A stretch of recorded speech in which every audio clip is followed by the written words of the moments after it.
অৱশেষত সদনত দাখিল হ'ল 2024-25 বৰ্ষৰ পূৰ্ণাংগ বাজেট। বিত্তমন্ত্ৰী নিৰ্মলা সীতাৰমণে দাখিল কৰিলে বাজেট।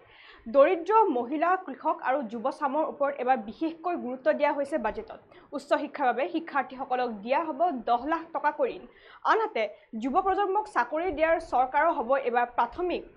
প্ৰথম প্ৰাথমিকতা। এই বিষয় সন্দৰ্ভত জনাই যাম সবিশেষ। অৱশেষত ঘোষণা হ'ল সদনত দাখিল হ'ল 2024-25 বৰ্ষৰ পূৰ্ণাংগ বাজেট। বিত্তমন্ত্ৰী নিৰ্মলা সীতাৰমণে দাখিল কৰিলে বাজেট।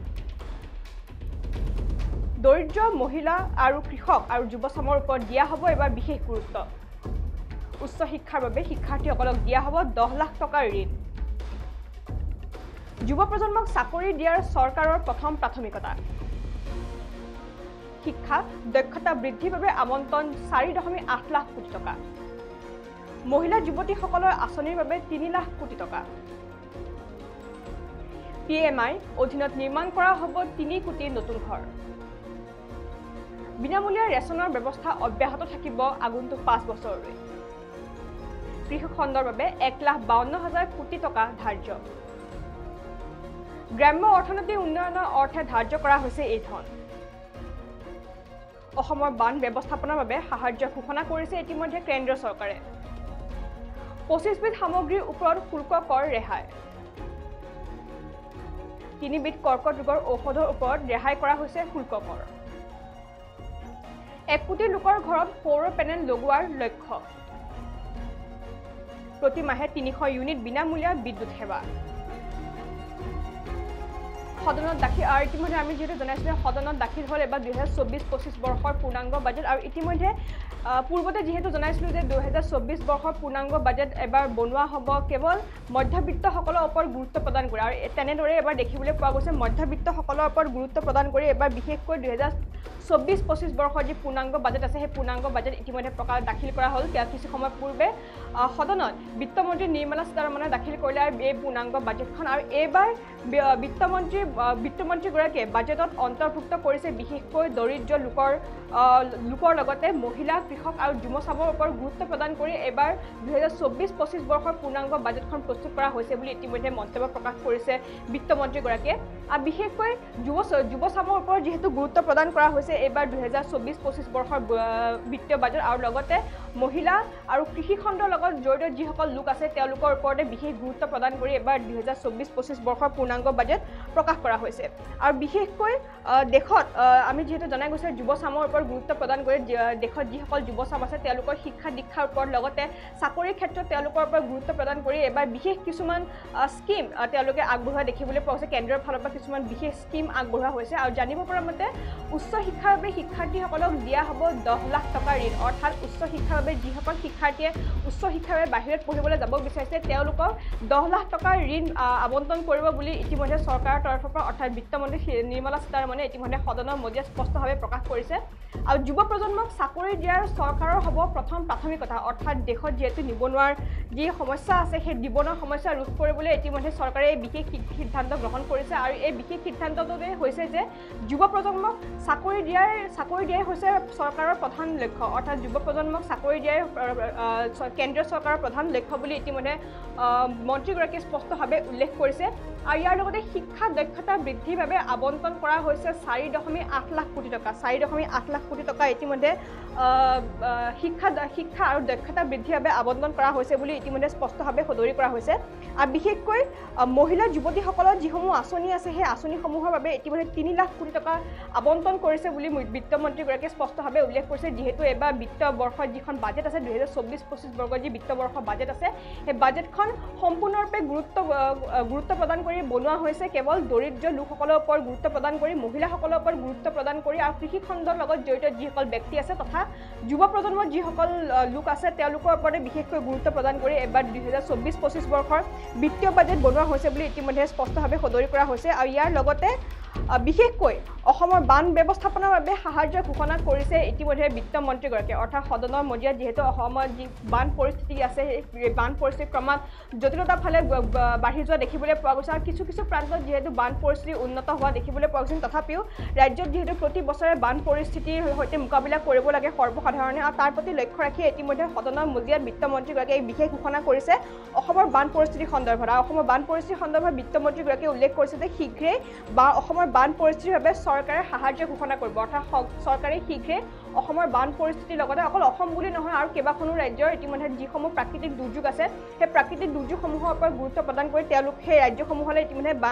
সাহায্য প্ৰদান কৰিব বুলি ইতিমধ্যে স্পষ্টভাৱে সদৰি কৰিছে বিত্তমন্ত্ৰীগৰাকীয়ে আৰু লগতে আমি যিহেতু জনাইছোঁ শিক্ষা দক্ষতা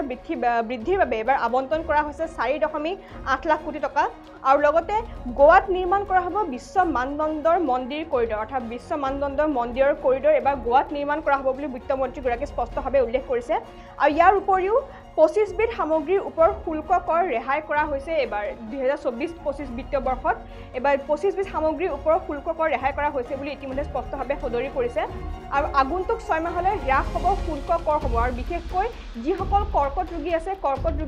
যিসকল কৰ্কট ৰোগৰ সৈতে যুঁজি আছে যিসকল ব্যক্তি তেওঁলোকৰ বাবে এক সকাহমূলক বাৰ্তা প্ৰদান কৰিছে বিত্তমন্ত্ৰীগৰাকীয়ে আৰু শীঘ্ৰেই কৰ্কট ৰোগৰ লগত জড়িত যিসমূহ 3 বিধ ঔষধ আছে সেই 3 বিধ ঔষধৰ ওপৰত শীঘ্ৰেই শুল্ক কৰসমূহ ৰেহাই কৰা হ'ব বুলি ইতিমধ্যে স্পষ্টভাৱে সদৰি কৰিছে বিত্তমন্ত্ৰীগৰাকীয়ে আৰু লগতে হ্ৰাস পাইছে মোবাইল স্মাৰ্টফোন আৰু স্পাৰ্টছৰ দামসমূহ অৰ্থাৎ স্পাৰ্টছ আৰু মোবাইল ফোনৰ দামসমূহ ইতিমধ্যে হ্ৰাস হৈছে বুলি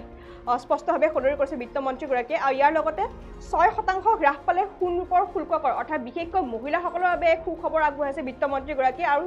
6% ইতিমধ্যে হ্ৰাস পাইছে সোণৰূপৰ শুল্ক কৰ হ'ব অৰ্থাৎ